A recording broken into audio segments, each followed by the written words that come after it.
Welcome to 5 Good Minutes. You're listening to today's inspirational message on the book of Mark with Kurt Bjorklund. In Mark chapter 2, you have these accounts, these stories that really highlight these disagreements. Jesus disagreeing with the scribes over forgiveness. He disagrees with the Pharisees over eating with the sinners. In fact, what we have starting in verse 13 is 3 instances, 3 questions that Jesus was asked by the Pharisees. In chapter 2, verse 13 through 17, it's why does he eat with tax collectors and sinners? So the Pharisees went to the disciples. Notice they didn't go to Jesus. They went to the disciples.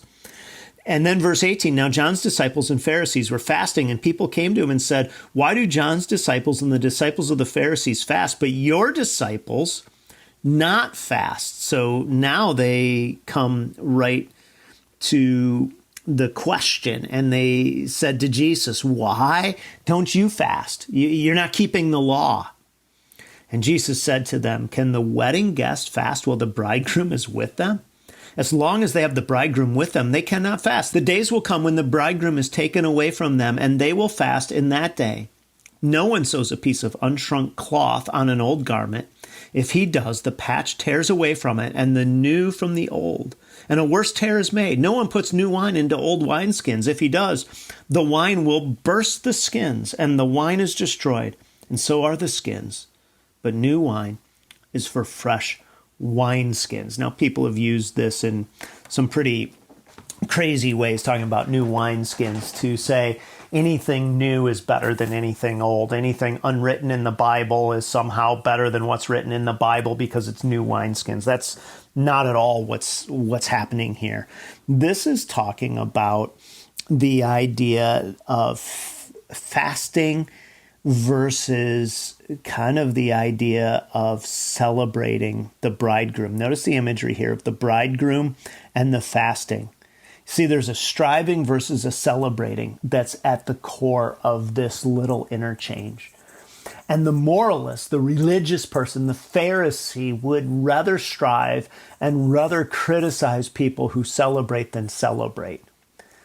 But one of the things that is true about Jesus is he was always part of the party. He was at the wines, and the very allusion here to the new wineskins and the garment is his, and the bridegroom is his way of saying coming to faith is intended to be a celebration, a party, not merely a grinding approach to life. And so let me ask you today, is your approach to life and your thought of what God is that he's a taskmaster who's always asking more? Or is it he's a party thrower who wants to celebrate the good? Now, again, don't get me wrong. I'm not suggesting that God doesn't have standards and that we don't need to acknowledge our inability to keep the standard. But again, what the moralist wants to do is say, I came to God through faith in what Jesus has done, not what I've done. But now it's up to me to keep pressing on. And what faith that Jesus is calling for here in Mark 2 is really about is it's about people who say, my disciples are with the bridegroom. Fasting is no longer required. It isn't about keeping the law. It's about celebrating the one who is the lawgiver. Now, again, I don't mean that there's no standard or morality, but the warning here is that the moralist inside of us will want to produce rules and standards and approaches rather than saying, I am here to celebrate what God has done through Jesus Christ. And he is the bridegroom, and he is the one to be celebrated and savored. Thanks for joining us here today.